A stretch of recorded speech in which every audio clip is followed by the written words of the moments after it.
I remember waking up with my chin in my lap like this, blood all over the place, windshield cracked. And I tried to push the car off of the fire hydrant and run. And I just ended up sitting down. I could hear the sirens coming, and so I just ended up sitting down. And so they told me that I had broke my neck, and so I had to have emergency surgery.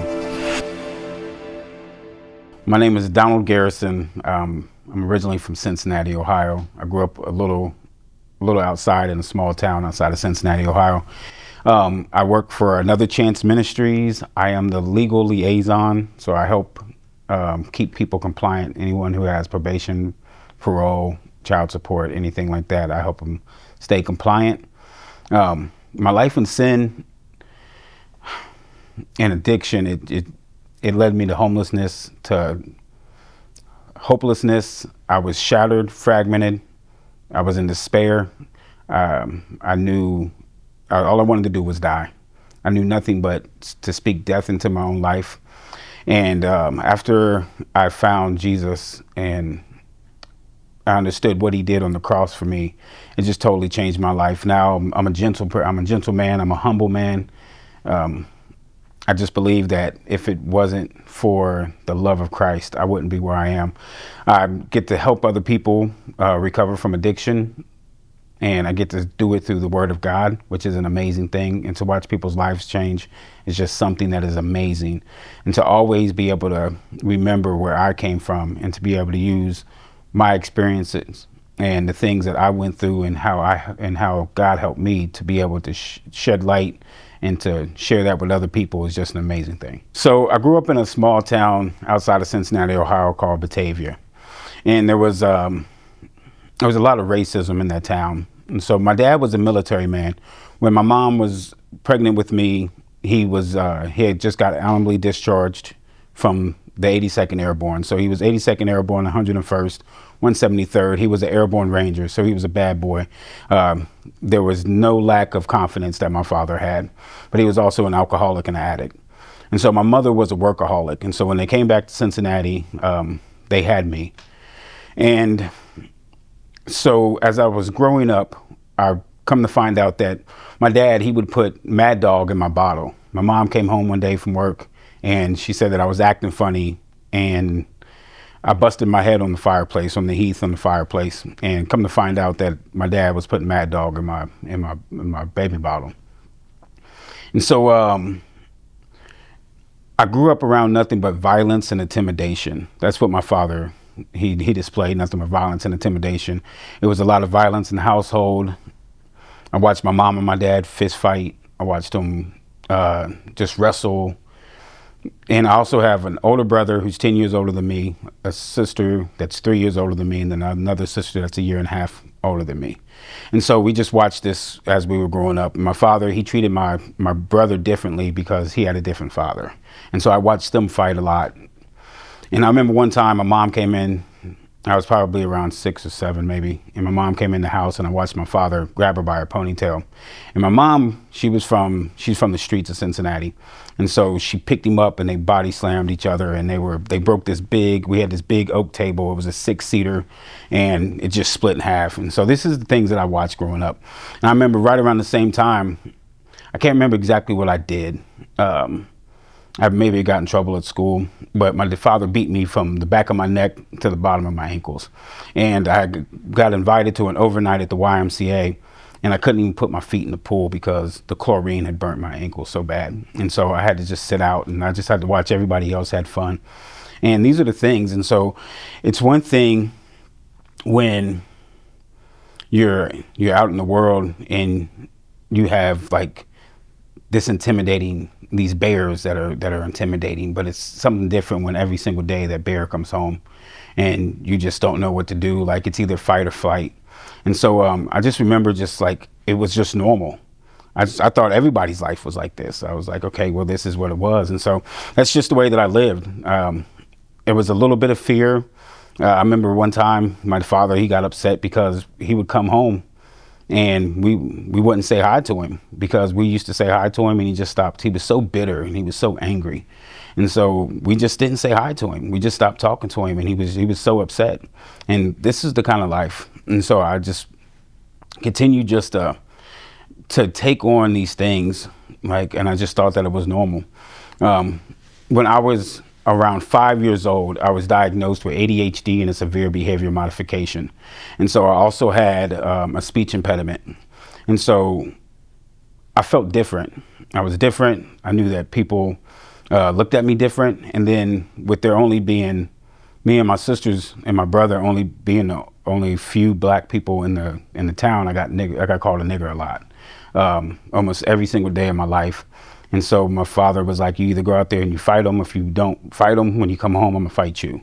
And so I started fighting a lot, but I was small and skinny. So my sisters actually, they defended me for a long time.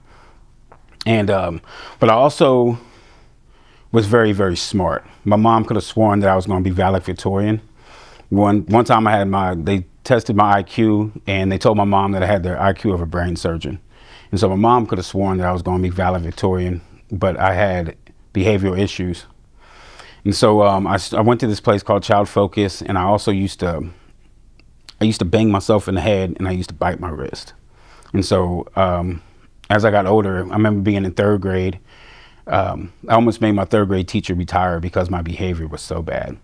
But also, my sister was in sixth grade at the time, and I was able to do her homework, and she wasn't able to understand it. And so I was very smart, but I just had behavior problems. And so just being, called names, I felt different. And so I just tried to find a way to fit in. And so when I was 9, I had some cousins I grew up in a town called Williamsburg and then Batavia. And so right next to Batavia right next to Williamsburg was Batavia. And so my grandma lived in Batavia. And so I had these cousins and that we used to hang out. I remember I was about 9 years old. It's the first time that I ever got in trouble. This is my behaviors before alcohol and drugs. I was 9 years old. We were running around town. We were bored and we found this garage and it looked like it was abandoned. We thought it was abandoned. We took a milk cart. We took a gallon jug, had some water in it. We broke the window. I climbed through the window. And when I got inside, it was like a little kid's playground. It had 2 semis in it. It had all types of toys, tools, and things like that. And so we went in, we played around, we took some things out of it. And then about a week later, my 2 cousins got caught. We ended up going to court. And so that was the first time they took me through what they now call Scared Straight. So it was a diversion program. But it was the first time I caught a felony. I was 9 years old. It was breaking and entering, criminal trespassing, theft, and criminal damaging. And so that progressed. I started drinking around 12 years old. And I remember we used to drink this Cavassier wine that my cousin's mom used to have.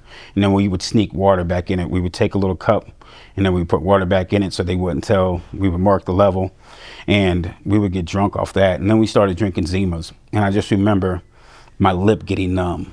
And I remember like feeling this change and I would talk more and I felt more accepted and my body got warm and I felt different. And I was like, this is something that I can get used to. And I just remember feeling like I was on top of the world. Like I could just feel it. And so immediately in my drinking, I had consequences, not just legally, but I blacked out. I would black out. I was a blackout drinker from the very beginning. 12 years old, 13 years old. I remember being 13, we would drink 40s behind the elementary school. And I remember we ended up breaking into the elementary school. And that was the second time I got in trouble. And so then by 14 years old, I was looking at 8 to 10 years in a state penitentiary, being bound over as an adult for aggravated robbery. And so the cousins that we had broken into the garage, we were together, and one cousin ended up doing juvenile life. I ended up getting let go, and the other cousin, he ended up doing 6 months in Butler County. And so I just remember like being violent. And once I started drinking, I was just an angry person. I just didn't know where it was coming from. But I just loved it. I loved the way that the drinking made me feel. And I wasn't always violent, wasn't always angry. I was happy a lot, but there was a lot of deep-seated, rooted anger that was deep in me. And so it's just I had a lot of misplaced anger, a lot of things that I didn't know what to do with. And so I got expelled a lot. I got suspended a lot in school. My life just, from the very beginning, just drinking took a major toll in my life. And so when I was 16, my mom and my dad, they got a divorce. And they ended up giving my dad the house that we lived in, but they gave my mom everything in the house. And so we ended up moving from a small town outside of Cincinnati, which was 95% Caucasian, to a small suburb outside of Cincinnati, in Cincinnati, which was 90% black. And so I went from being the only black person in the class to a class full of black people, but I wasn't accepted. And so when I got there, in Batavia, I was too black for the white people.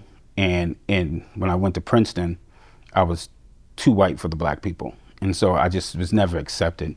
And so what I ended up doing is I ended up starting to sag my pants. I started to change my dialect because they made fun of me. They said that they told me that I talked like a white boy. And so I had to try to prove that I was just as black as everyone else. And so I started to sag my pants, started to listen to different music. I started to do things to try to feel accepted and to fit in.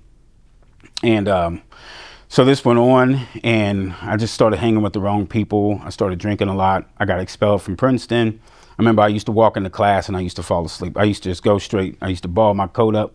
I used to go, and I wouldn't even sit in the desk. I would go straight to the floor and just fall asleep, and they wouldn't even mess with me. They just let me do it because they knew I wasn't going to do anything else. And so when I was at Princeton, I ended up meeting a girl named Stacy, and we dated for 3 years, and we ended up breaking up when I was 21 because of my drinking. And it devastated me. I didn't realize how much I actually loved her until actually I lost her. And so after that, not only did I tell myself that I would never have a broken heart like that, and so I started to womanize even more than what I used to. My drinking got even more out of hand. I caught DUIs, assaults. I was fighting more, and I was just an angry individual. I just didn't know what to do with it. And so I started hanging with some older guys, and we would just drink. And when I was about 24 is the first time that I tried cocaine. And I remember like it was another one of those feelings like now I can drink the way that I want to because I have some cocaine and it equalizes each other out. So I can drink and I can drink and I can snort cocaine and I can just go for days. And so it was just like a repetitious cycle. It just never ended, And so I just remember I had a friend, his name was Corey. I had a friend named Taz and a friend named Al, and they all died in the same year. Al was shot in a dice game. He was shot in the stomach in a dice game. My friend Taz, he ended up catching cancer and he died.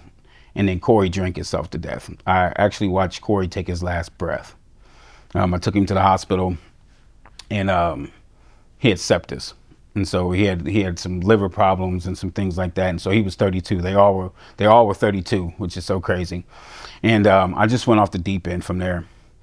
I ended up meeting a couple of years later. I ended up meeting when I was like 28, 29. I tried to get sober, so I went to a place called Cat House in Cincinnati, and I went to transitional after that, and I ended up staying sober for about a year and a half. Then I went to culinary school, and when I was in culinary school, I stopped doing the things that it took for me to stay sober. Stopped calling my sponsor, stopped doing those things, and I ended up relapsing. The very first time I relapsed, I woke up in Warren County Jail, and I don't remember how I got there, blacked out, flunked out of school, and then I go back, live with my mom, and I ended up meeting the mother of my child. Her name is Jennifer. And so we ended up meeting at the bar. We date for like 2 months, and then I ended up moving in. We ended up getting a place together. About a year and a half later, she gets pregnant with my daughter, my only daughter. Her name is McKinley.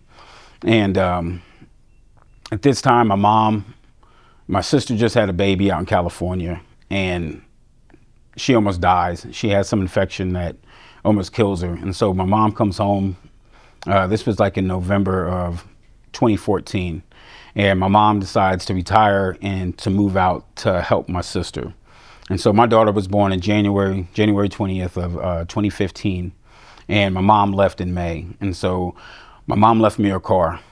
And me and Jennifer, we were drinking one day. She was in a karaoke competition. And the guy came over and they were doing an acoustic. They were practicing. And I was drinking Crown Royal. And I'll never forget it. I got wasted. The guy left. We got into an argument. I grabbed a meat cleaver. So if you ever research Forest Park meat cleaver, it'll pull up. I was arrested. So I pull out a meat cleaver to go slash the tires, and just all pandemonium breaks loose. My daughter's 4 months old. And what ends up happening is we get into a fight, and I ended up getting arrested. And so they got me for domestic violence. The charges end up getting dropped. When I get out, my mom had left me her car. And it wasn't even 5 days after I got out. I wake up in the hospital and I have a broken neck and I have a severed C4 and C5. They thought I was paralyzed. I can remember the accident. I had about 5 different drugs in my system. And I remember I hit a fire hydrant. And in the movies, you hit a fire hydrant and it falls over and the water splashes everywhere. That's not the way it is. The things are like 10 feet in the ground. It was solid. And so I remember waking up with my chin in my lap like this, blood all over the place, windshield cracked. And I tried to push the car off of the fire hydrant and run. And I just ended up sitting down. I could hear the sirens coming, and so I just ended up sitting down. And so they told me that I had broke my neck, and so I had to have emergency surgery. And I was in a neck brace for like three months, and so I had to go somewhere where somebody could watch over me because I couldn't lift anything. I needed to be taken care of for a little while, and so my father agreed to let me come to his house. At this time, my father's probably around like, I don't know, 18 years sober. My father ended up getting clean and sober. And so I ended up staying at his house. And he had one rule. And the one rule was not to drink. What ended up happening was about 2.5 months later, I started feeling better. I went down the street, got drunk, came back. I don't remember what happened. I blacked out. I woke up and I was on his front porch. He kept his promise. He put me out. And at that time, I became homeless. And so I was homeless for 5 years on the streets of Cincinnati. I remember not knowing where to go, what to do. I wandered the first couple of weeks, not knowing, and I ended up meeting somebody, a girl named Candace. And she showed me how to find abandoned buildings to sleep in. And so I started sleeping in abandoned buildings. I would stay up all night. I would sleep on park benches. And at that time is where I really started to lose hope. I would be back and forth seeing my daughter, but me and the mother of my child, me and Jennifer, we made a deal. If I used or if I drank, I wouldn't come see my daughter. And it was so many times that I was on my way to see my daughter and I would get caught. I would stop to talk to somebody, I would use a drug or I would drink, and I just wouldn't go see my daughter. And so this went on for 5 years.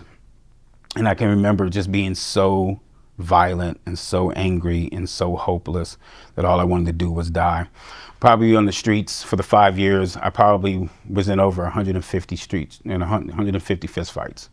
I just fought. And I would tell people that either you're going to kill me or I'm going to kill you, and just hoping that somebody would just kill me.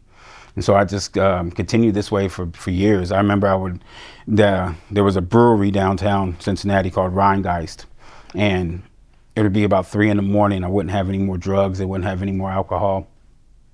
And I would hop in the dumpster and I would take bags of the broken bottles and just wine bottles or whatever they had, and I would rip them open. And I would take one wine bottle and I would just try to dump every little drip that I could out of each bottle. And I would sit there for an hour just trying to get something that I can sip until the store opened back up. And so At this time, I remember my cousin, he told me, he said, well, here, you can come up to my house and you can sleep in the back of my Honda Pilot. He had a house, but he didn't have any electricity. He had just got laid off from Coca-Cola, and he was like, well, I know my way around the house. Where here you can sleep in the back of the Honda Pilot. But then he found a tent, and so he pitched a tent in the back of his yard. But every single day we would do the same routine. I was working at a brewery downtown called Rock Bottom. I would get off work. I would go across the street. I would get a gallon of Seagram's vodka. I would get him 2 Colt 45s, me 3 Ice House Edges, me a pack of cigarettes, him 2 Black and Milds. I would catch the bus up to Walnut Hills. I would get off, I would get my drugs, and I would walk to his house. We would throw a bonfire, and then we would just sit in the back and we would talk all night.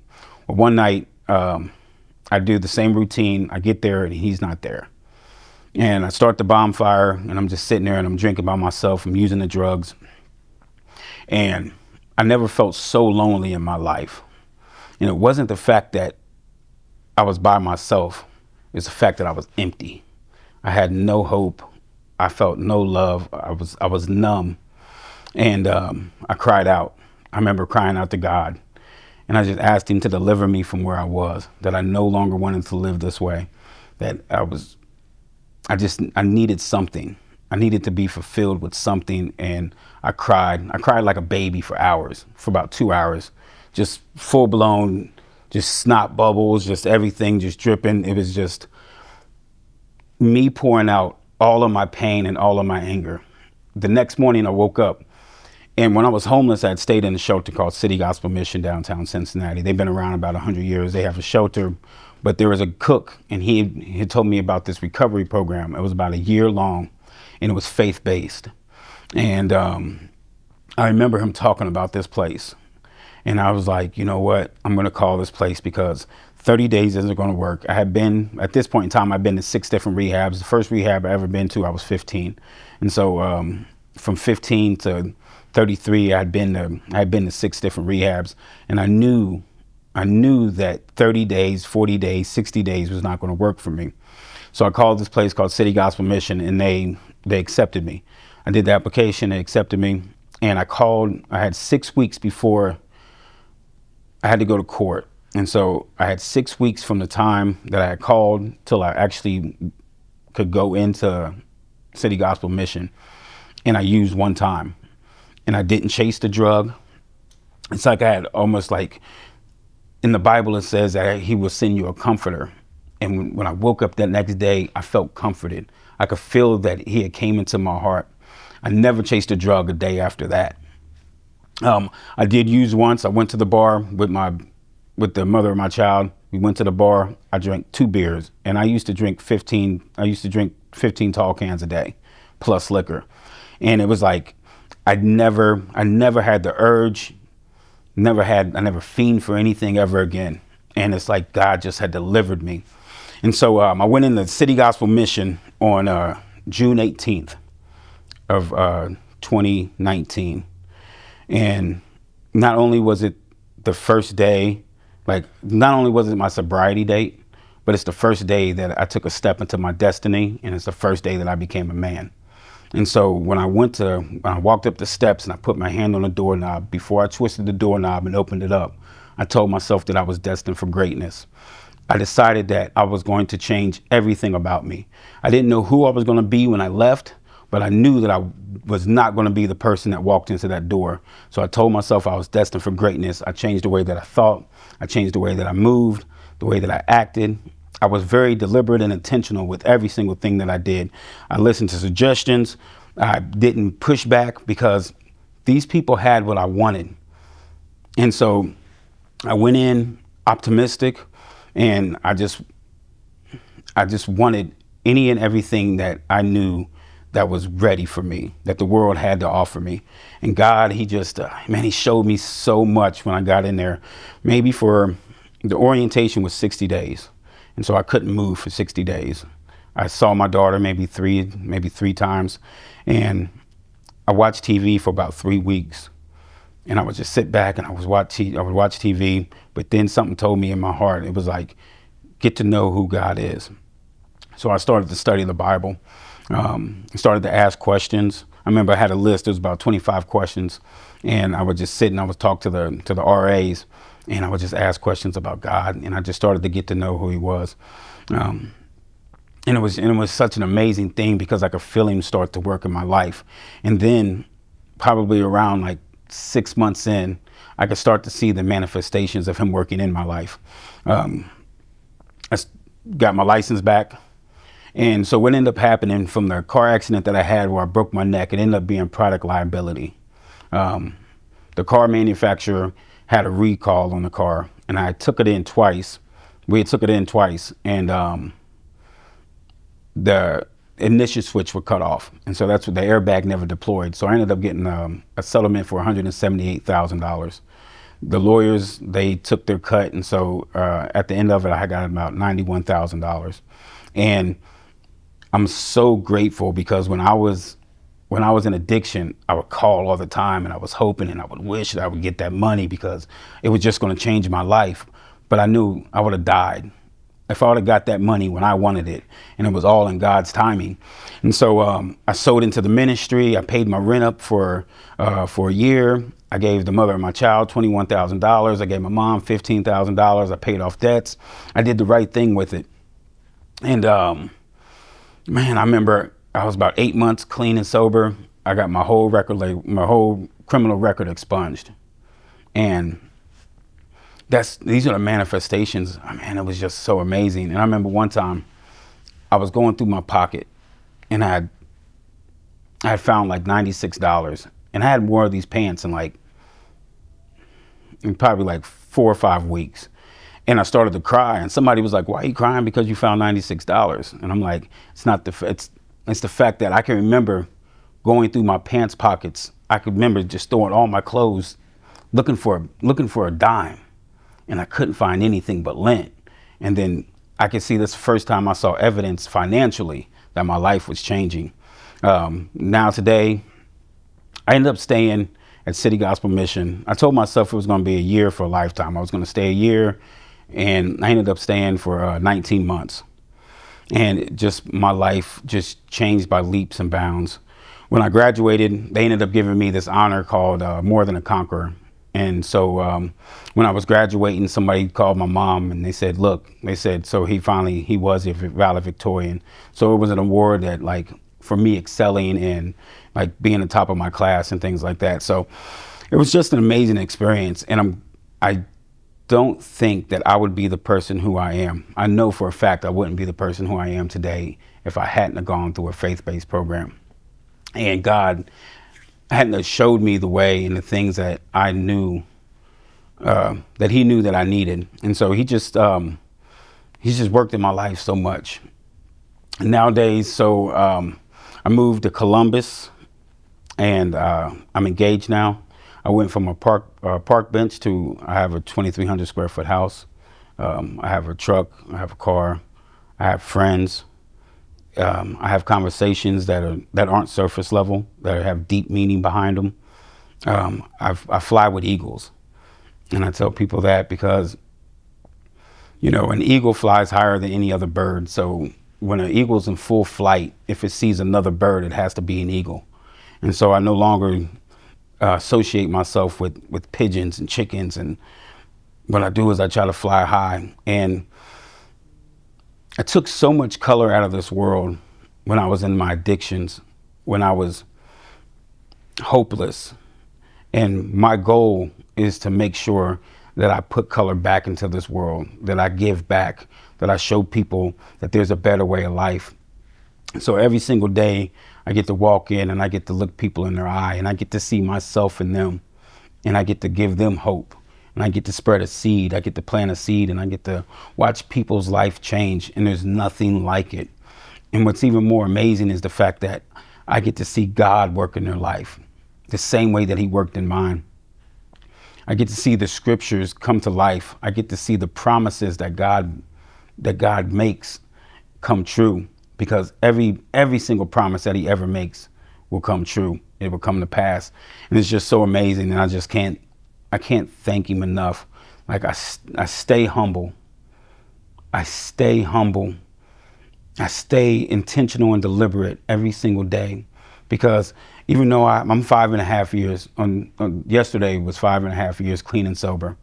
And if I don't stay diligent, if I don't continue to do the same things that I did in the very beginning of my faith, in the very beginning of my recovery, one slip, I can be right back where I was. And I never take that for granted. And so I just try to stay in his word. I try to make sure that I don't let my pride get the best of me. I always try to do his will, because the steps of a good man is ordered by the Lord. And I just try to allow him to order my steps. Am I perfect at it? Not at all. I fall short. We all fall short to the glory. But I know every single day that I wake up, I give him the glory. I give him the praise and I give him the honor, because it's not me. There's nothing that Donald Garrison does on any given day that has anything to do with him, that has anything to do with me. It's always about him. It's always about what can I do to advance the kingdom. And I just want to see, other people live the life that God has for them, because he has so much for anyone who loves the Lord and wants to accept him. He has something special for you. And it's not easy, and it's not going to be easy, but he watches your faithfulness. He sees the obedience. As long as you keep fighting every single day. And I know that it's hard. And so I try to just give people little gems here and there, because I know in the middle of it, it feels like the promises isn't going to come true. But man, I tell you, his promises come true. If you're struggling, all I can say is that there is hope. I know what it's like to feel broken and to feel hopeless. And I know that sometimes it feels like there's nothing that can be done for you, that I'm too far gone and there's no hope for me. And it's not true, because God loves you. Like, he wants you. You're his child. There's nothing that anyone can do to pluck you out of his hand. And he just wants to love you. And you have to know that you are loved. So if you're feeling hopeless, man, there's always a place for you. There's somebody, especially here at Another Chance Ministries. It's like a family here. We're going to take you in. We're going to love you until you learn how to love yourself. We're going to give you inspiration. We're going to give you hope. We're going to do all that. We're going to love you. And so there's always somebody out there. But it starts with you. You have to know that there is hope. If you can get that one glimmer of hope, I'm telling you, and you let God work in your life, he's going to change it. He's going to blow your mind. Like, my mind is blown every day. Like, I look and see, I'm a simple man. I look and see the things that he has given me, and I'm just amazed. Like, the problems that I have are the problems that I used to pray for. Like, going from a park bench to paying a mortgage and doing these things, man, it's just amazing. Like, God has a plan for you, a plan to prosper you. And I just hope that you get that.